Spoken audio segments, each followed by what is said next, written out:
जय हिंद दोस्तों, स्वागत है आप सभी का। दोस्तों, इस क्लास में हम देखने वाले हैं 18वीं शताब्दी में स्थापित नवीन स्वायत्त राज्य। जो 18वीं शताब्दी में स्थापित थे उन राज्यों के बारे में जो प्रश्न प्रीवियस ईयर क्वेश्चन पूछे हुए उनको देखने वाले हैं।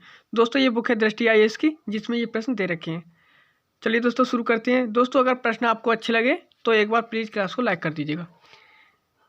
प्रश्न पहला है, दूसरे नंबर का प्रश्न है दोस्तों इसमें कि निम्न में से किसने अपनी राजधानी मुर्शिदाबाद से मुंगेर स्थानांतरित की।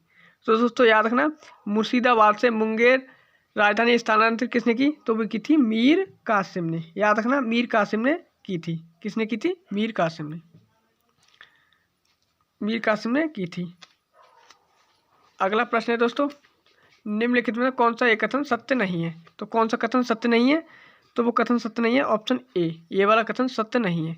अली मर्दान खान ने बंगाल में राजस्व कृषि पद्धति प्रारंभ नहीं की थी, ये वाला कथन सत्य नहीं है। बाकी 3 कथन सत्य हैं, उनको देख लेते हैं।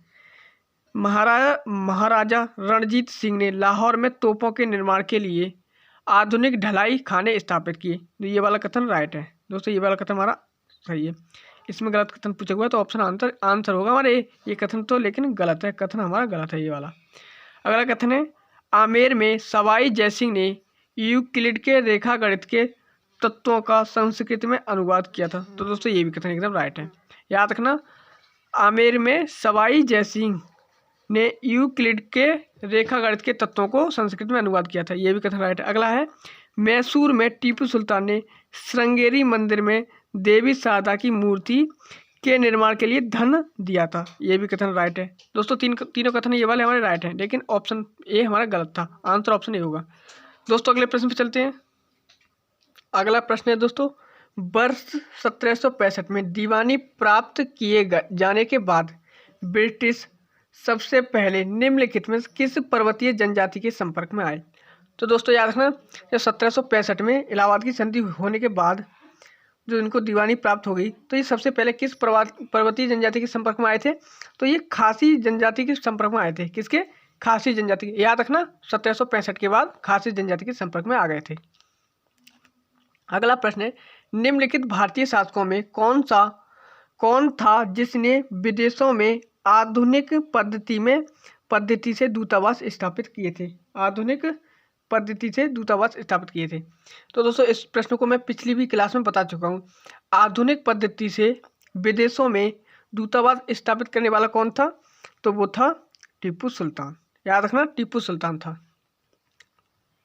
अगला प्रश्न है, रणजीत सिंह किस मिसल से संबंधित हैं? रणजीत सिंह किस मिसल से संबंधित हैं? तो याद रखना, रणजीत सिंह की बात हो तो वो सर सुकर चकिया मिसल से संबंधित। किससे? सुकर चकिया मिसल से संबंधित है। याद रहेगा, सुकर चकिया मिसल से संबंधित है कौन? रणजीत सिंह।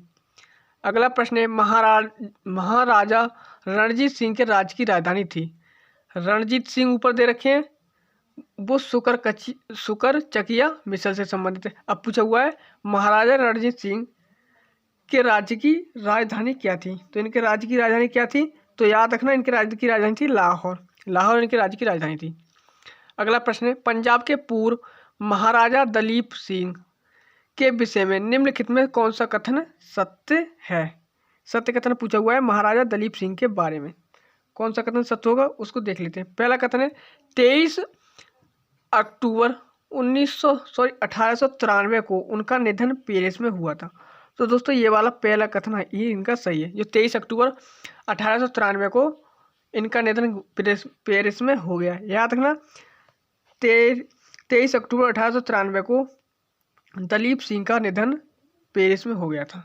बाकी तीनों कथन गलत है, हमसे सत्य कथन पूछा हुआ था, ऑप्शन ए हमारा आंसर हो जाएगा। अगला प्रश्न है, निम्नलिखित में से कौन एक मुगल सम्राट द्वारा नियुक्त बंगाल का अंतिम गवर्नर सूबेदार था? पूछा हुआ है, मुगल जो सम्राट थे उन्होंने नियुक्त किया था बंगाल में, और अंतिम गवर्नर या सूबेदार पूछा है, तो कौन था वो? तो याद रखना, वो कौन था? वो था मुर्शीद कुली खां। मुर्शीद कुली खां था जो अंतिम मुगल सम्राट द्वारा गवर्नर स्थापित किया गया था,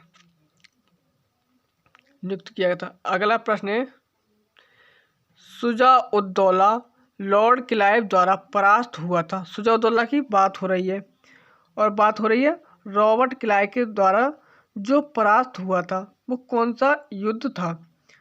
तो वो कौन सा युद्ध था ये पूछा हुआ है। तो हम सभी जानते हैं ये था प्लासी का युद्ध। प्लासी का युद्ध था 1757 में हुआ था, रॉबर्ट क्लाइव द्वारा पराजित हुआ था। इस प्रश्न को तो आप सभी भी बार बार पढ़ते होंगे।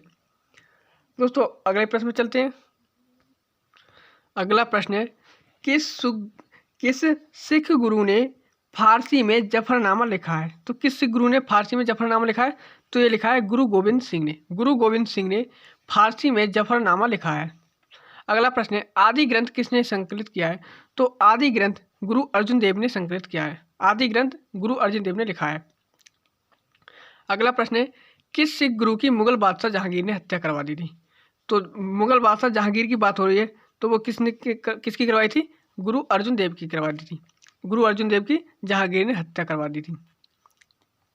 अगला प्रश्न है निम्नलिखित में से किसे जाटों का अफलातून कहा जाता है। Plato of Jats. Plato of Jat कहा जाता है। तो ये किसे कहा जाता है। ये सूरजमल को कहा जाता है। सूरजमल को जाटों का अफलातून कहा जाता है।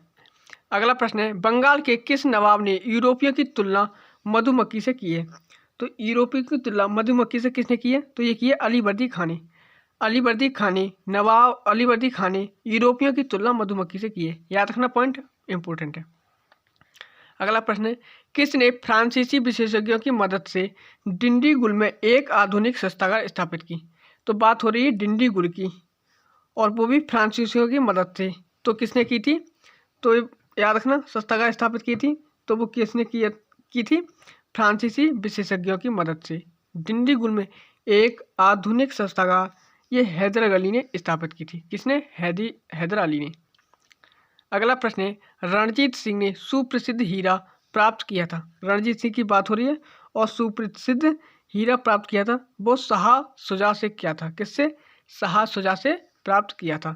तो दोस्तों ये थे आज के क्लास में 17 प्रश्न, जो बहुत ही इंपॉर्टेंट और काफ़ी अच्छे प्रश्न थे। अगर प्रश्न आपको पसंद आए होंगे तो प्लीज़ क्लास को एक बार लाइक कर दीजिएगा।